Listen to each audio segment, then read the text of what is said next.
Finance. Presented by Say What Radio. Ladies and gentlemen, let's go. Hit it. Show me the money!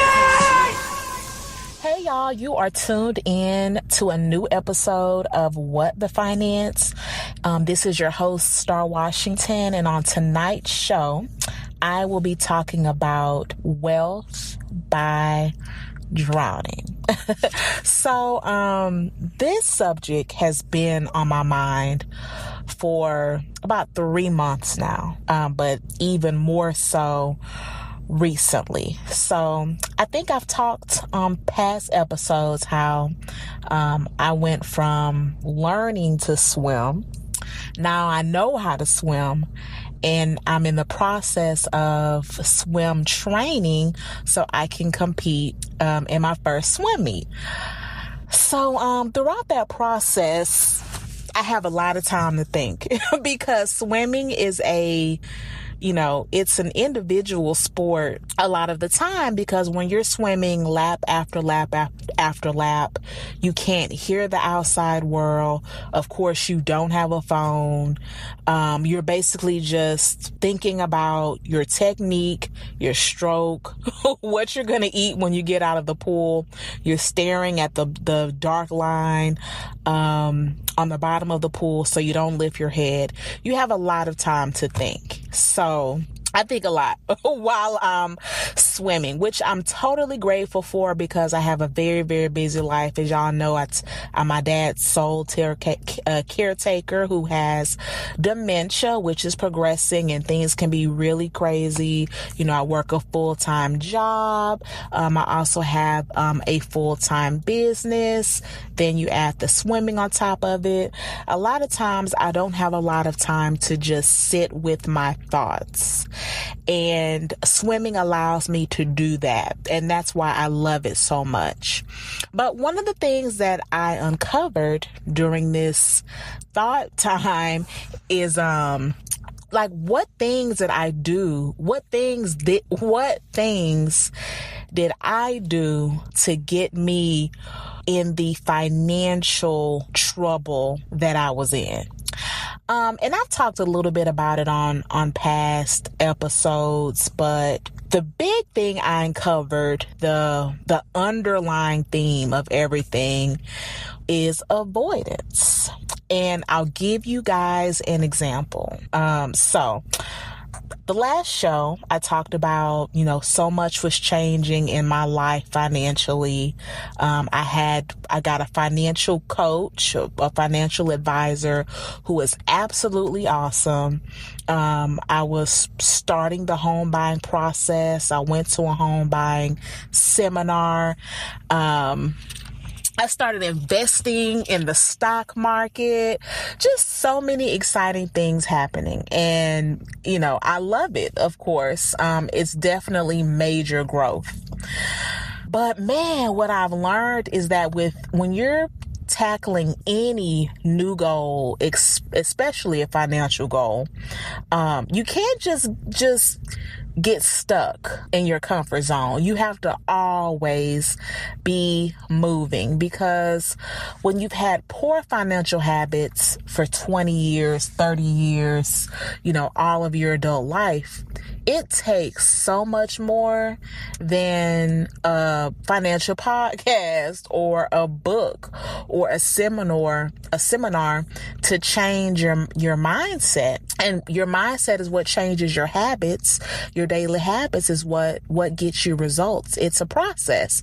But anyway, it takes a lot of patience, a lot of work, a lot of discomfort to develop a strong financial future. That's why so few people have it. It's hard. It's hard work.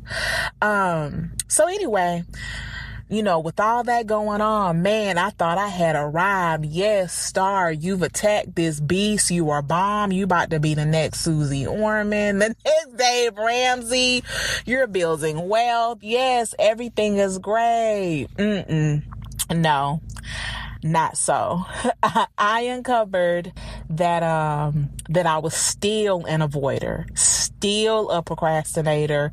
I still buried my head in the sand when I felt like I was drowning, when I felt like things were starting to be too much. So I don't know if you guys know, but when you're purchasing a home, there's this great thing called debt to income ratio. Basically, the lender wants to know that with all of your debts, if you were paying all of your debts, not payment arrangements, but paying all of your debts normally, plus carry on a mortgage, would you be able to handle that? So the thing is, I didn't know that they put your future mortgage into the equation. I thought it just looked at your overall debt. And what helps me right now is, my expenses are low. I have a car note. That's pretty much it. I have a credit card with a pretty small balance, small minimum payment, which I definitely need to pay off. But my huge debt is my student loans. I owe over $100,000 in student loans. And right now I'm on an income-based repayment program, which you pay a certain percentage of your income for 20 years, and then your debt is forgiven. Lord, 20 years from now, Lord says the same. I will be 57, but still, it gives you some type of hope. It keeps your credit score up. You don't have to worry about getting letters in the mail. You don't have to worry about getting phone calls. You're in good standing. It's a pretty decent program compared to having to pay your full balance until it's paid off or until you die, which when you owe $100,000, dying is probably a more viable option than paying it off. I'm just joking, but seriously. So anyway, what the lender is looking at is not your income-based payment. They're not looking at the little $200, $300, $400, $500 that you may have to pay because of your income. They're looking at pretty much what would you pay to the student loan people if there was no type of payment plan or payment arrangement in place. So when you owe about $100,000, they're estimating your payment to be at minimum $1,000. And when you want to take out, let's say, a $1,500 mortgage payment, and then you have a $1,000 student loan payment, let's say you have a $400 car note, and maybe a couple of other bills, it's really, really difficult to have a debt to income ratio that they deem appropriate or something that they would even consider you. A good friend of mine and one of my business partners, she just closed on her home on this past weekend. And her debt to income ratio was probably at around 45%. And they were a little concerned about her. But of course, they worked with her. She was still in a comfortable zone for them. But y'all, when I looked at all that student loan debt, as an aside, my friend does not have any student loans. She did not go to college, and our income is within about $10,000 of each other. Ooh, that's another show for another day. But anyway, I was on the phone with her because when she was going through the home buying process, y'all, she called me all day and all night to go over the ups and downs and the ins and outs, which I'm thankful for, because when I go through it one day, I'm going to do the same thing to her. Plus, it allowed me to be privy to how the process works, because I had no idea. And the cool thing is I get to share this information with you guys. But anyway, so we talked about debt to income ratio. She was on her phone and on her phone calculator, and I'm on my phone calculator, and we're talking on FaceTime. And y'all, my debt to income ratio was at like 80%. It was ridiculous. It was ridiculous. And of course, that's based on an estimate of a $1,500 mortgage payment. But I want something, nice. I want something that I want to live in, not just something to say that I own a home. If that's the case, I'd rather just keep staying here with my dad. But I was really, really depressed about that, y'all. I mean, I fell low because I felt like my dreams were totally shattered. And even though my lender that I plan to go through the process with, they don't deny you because of a really high debt to income ratio, they're still only going to approve you for what they think you could afford. So I haven't met with anybody yet, which I'm going to talk about in a little bit. I haven't met with anybody yet. I haven't looked at any of their calculators, but I'm thinking that they probably wouldn't approve me for very much. And the least you're approved for, the harder it is to find not only a home that you love, a home that you want to live in, but a home, period. I mean, you're not going to find too many homes for $200, $300, $400, $500 a month in a mortgage payment. That's highly, highly unlikely. So anyway, after that, y'all, I lost all resolve. I totally just stopped even doing what I needed to do to prepare for my first meeting with the lender. And not only did I not do that, but I didn't do what I was supposed to do to plan for my first meeting with my financial coach. The last time I talked to my financial coach, we talked about my financial goals. My financial goals were to definitely, I needed to work on my budget, because in working on my budget, that was going to help me save for, my down payment, for my furniture, clothes, and costs. Y'all, getting a house costs money. There's so many things that pop up. Like, my friend told me that the lender just took $1,000 out of her bank account. It was for the appraisal, but the thing is, they didn't even tell her. They just swiped it. They told her 6 months ago that that's something that they would do. They didn't tell her when they were going to do it. So they just swiped $1,000 out of her account. Thank God she had it, but I talked to so many people who reach out to me about getting their credit fixed and getting a business started who don't even have an extra $200 to $300 in their account after they pay all of their bills. If she was in that type of situation, she would have been royally screwed. So, as an aside, you always need more money than you think you need anytime you're trying to buy something like that. Anything of high value, a house, a car, you need more money than what you think you need. But anyway, so we were supposed to talk about the budget. Y'all, I could not meet with my financial advisor because I didn't do the budget. And I didn't do the budget because I gave up on the house because of my high debt to income ratio. And the thing is, I wasn't even honest with her about it. So she reached out to me, or her assistant reached out to me. We're supposed to meet Wednesday before last. And I said, oh no, I can't meet. I have to work, which I did have to work, but come on, I could have moved some things around. So I said, no, I can't meet. I have to work. So she said, okay, well, let's reschedule. Oh God. Anyway, I rescheduled. I talked to her and I was completely honest. And I said, Ashonda, I know we have a format of this process, some things that we're working on, one of which is the budget. I have to be honest with you, girl. I didn't do the budget. And guys, if you're going to get a financial coach, which I strongly, strongly recommend, especially if you're someone like me who was never good in finances, never good in saving, you're a procrastinator, you like to bury your head in the sand. If you need help, if you need a coach, I would definitely recommend it. They're so affordable. But anyway, so I just said, girl, I didn't do that budget. I'm sorry. And she just said, well, why?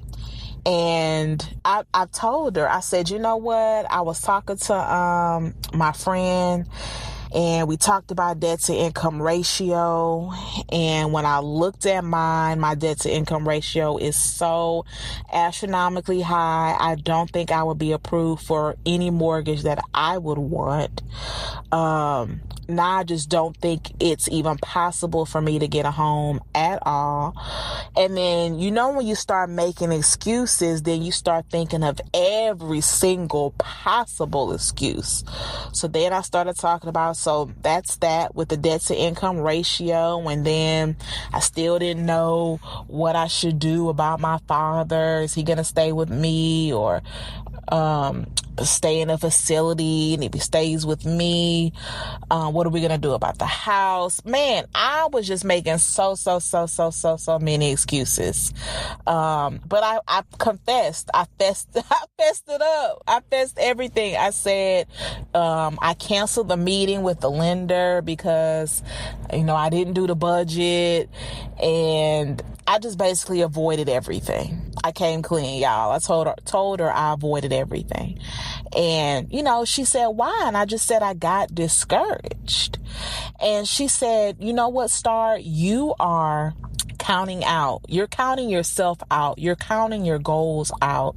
And you don't even know how they look yet. And the reason why you don't even know how they look is because you haven't done the budget. You don't want to do it. You don't want to face your true financial skeletons. And that's the only way that you're going to have some progress. And it's so crazy because in credit restoration, we always use a phrase, and it's a documentation beats conversation.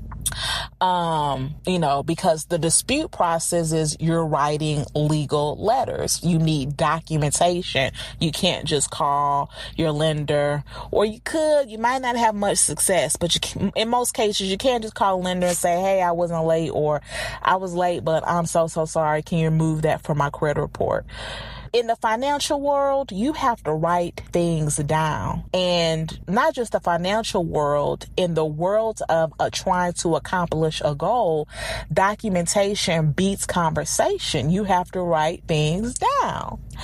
And it's funny because, y'all, I love metaphors. I'm a writer by trade. I will always love a good old metaphor. That's why I like my church, because my pastor, he talks in the most bomb metaphors. So I'm a metaphor girl. But back to swimming. Everything leads back to swimming now. But back to swimming. So I was working with my swim coach for about 2 months. And she noticed that, despite me telling her that I was cutting back on my eating, plus, swimming, I was swimming a lot, sometimes 2 times a day. But she could tell that with my physical activity and what I said, how I said I was eating, how much I said I was eating, that I should have probably been dropping a little bit more weight. Now, I was dropping some, but based on my level of activity and how I told her I was eating, she knew that I should have been dropping a little more. So she kept talking about the Weight Watchers app. She brought this app up probably 3 to 4 times a week. And she'd be like, I recommend you get the Weight Watchers app. Did you get the app? Oh, no, I didn't get the app yet. Oh, but my eating has been good. Like, oh, man, I've improved so much. Every time she talked about the Weight Watchers app, I would talk about how I didn't need the app. I was, keeping track of what I was eating in my head, and I did it before, and I'm just going through the same process, this, that, or other, this, that, and the other. So one day in the locker room, she came up to me and she just looked so stressed out. And I love my swim coach, but she just looked so stressed out, and she's like, Starr, I think you should really strongly consider using the Weight Watchers app. She was so solemn when she said it. Like, I just said, okay, fine, I'll do it. So that when I went home that evening, I downloaded the app and I, used it. And it was, put my food, because y'all don't cook a lot. I eat out. I eat healthy, but, I'll buy fruit out or, lean meat. I'll go to Subway. I eat out a lot. Told y'all about that schedule. Cooking is way at the bottom of the list. But I started putting stuff in the app. I started really understanding my eating habits. It started making me accountable. A lot of times when it was junk food that was too complicated to enter in the app, I didn't eat it. And after about 3 days, I really started liking the Weight Watchers app. I started liking recording my food. And now I love it. But not only that, I've been so successful in my weight loss in just the past, let's say, 6 weeks since I've been recording. Why? Because documentation beats conversation. I was able to see it in writing, just like a financial budget. Basically, I was using a food budget that made me that made me more accountable. That made me want to work harder. It started getting exciting seeing where I was saving a couple points here, a couple points there. Plus, I'm loving the results. And the same thing applies to this budget. And I was telling LaShonda, I said, oh, wow, I'm the one that came up with this revelation, but at first I didn't see it that way because I thought that I can just do everything in my head, and that wasn't going to get me where I needed to go. First of all, not only did my financial coach request a budget of me so she can help me, but the lender did not even want to meet with me until they saw a budget. That was a requirement. They couldn't even move forward. So I had a lot of major reasons of why I should have completed it. But like I said, I was a chronic avoider, chronic procrastinator, chronic someone who buries her head in the sand. Crazy. So that's why I'm calling this Wealth by Drowning, because I'm learning that I will never be wealthy. I will never reach my financial goals, have the legacy that I want to have, live the lifestyle that I want to have until I get real and drown all my excuses. All of them.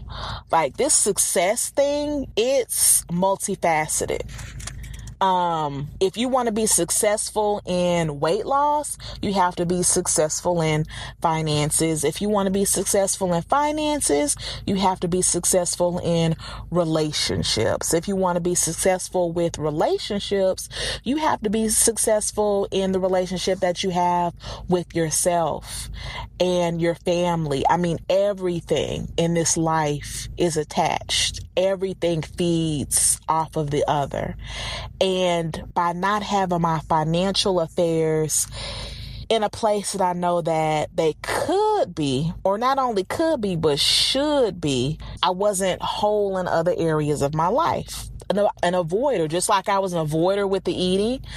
I was an avoider with the finances. I'm uncovering being an avoider in relationships. Like everything is intertwined. And yes, I just realized that no matter how painful the facts are or how bad the news is, that I can get through it, but I can't get through it until I face it. I have to stop avoiding. I have to drown my fears, drown my excuses. So I usually meet with my financial coach once a month, but we're actually meeting back to back this time because I am going to do this budget. Y'all hold me to it now. Hold me to it. I meet with her on Wednesday. My goal is to work on the budget on Monday. I want to give myself a couple days because I can get a little so my goal is to work on the budget tomorrow during my lunch break, as well as tomorrow after work, and if need be, Tuesday during my lunch break and Tuesday after work.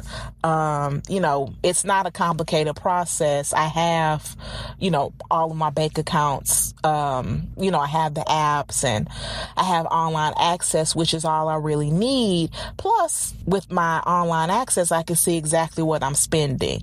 But anyway, I'm going to take this time to sit down, do this budget. I'm going to do it with a good attitude. I'm going to do it with expectancy of good news.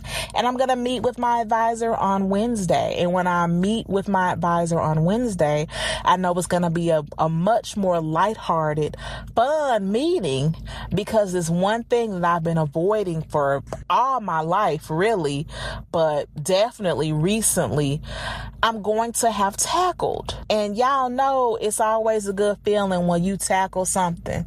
Like the dishes that's in my house right now, I need to tackle those. The pile of clothes that needs to be folded up and put away, I need to tackle those. But before I tackle those, I'm going to tackle this budget. And once I tackle this budget, I'm going to start tackling every single thing that I need to tackle to meet my goals, all of my goals, because this avoidance stuff, it's not serving me well. It has to go. So the takeaway from this tonight's show, guys, I know so many people out there relate to what I'm saying, because I talk to the general public about fixing their credit and launching their businesses, and a lot of people tell me this. And if you can relate, I know that it can be daunting to just start, but you have to. So if you don't have a budget, I said I want to start doing the shows and leaving homework, not just throwing information at you guys, but every interaction that you guys have with me, I want you to be left with a call to action, because documentation beats conversation. You have to measure success. You have to map it out. So guys, just like I'm about to tackle this budget, you guys, if you don't have one, please get a budget. Work on your budget. There's a lot of free budget apps out there, a lot of things online. If you type it into Google, so many things will come up. But look at what you're bringing in. Look at what you're spending out. Look at what your debt to income ratio what your debt to income ratio is. Look at this stuff.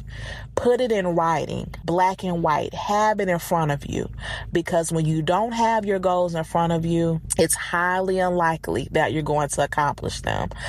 So we're in this thing together, guys. Wealth by drowning. And what are we drowning? Avoidance, excuses, procrastination, putting our head in the sand, giving up when we feel discouraged. We're avoiding all of that. We're drowning all of that, okay? So that's it for tonight's show, guys. I hope you enjoyed. I cannot wait to circle back around to you guys with everything that I've uncovered, because like I said, I'll be meeting with my financial coach on Wednesday. But one cool thing that I'm so proud of. So I told you guys that I had started investing in the stock market. And I want to talk more about that in the future too, because I know a lot of people have questions about it. And now that I'm doing it, I understand so much more. But anyway, I got paid my first dividend. Now, mind you, it was small. I'm not rich yet. But basically, for just letting my stocks, buying the stocks and letting them sit for 2 months, I made a profit. So the stocks are, a long-term goal of mine. So I'm not spending a dividend. I'm just going to buy more stocks with it. But it was exciting, because that is true passive income, and that's how you create wealth. So that was really cool. But thank you guys for tuning in. And if you have any questions about anything that I've discussed, you can always hit me up on my social media accounts, The Starr Washington with 2 R's on Instagram. I'm Starr Washington with Starr with 2 R's on Facebook, and my number is 386-383-6968. Draw your excuses, guys. Have a great night.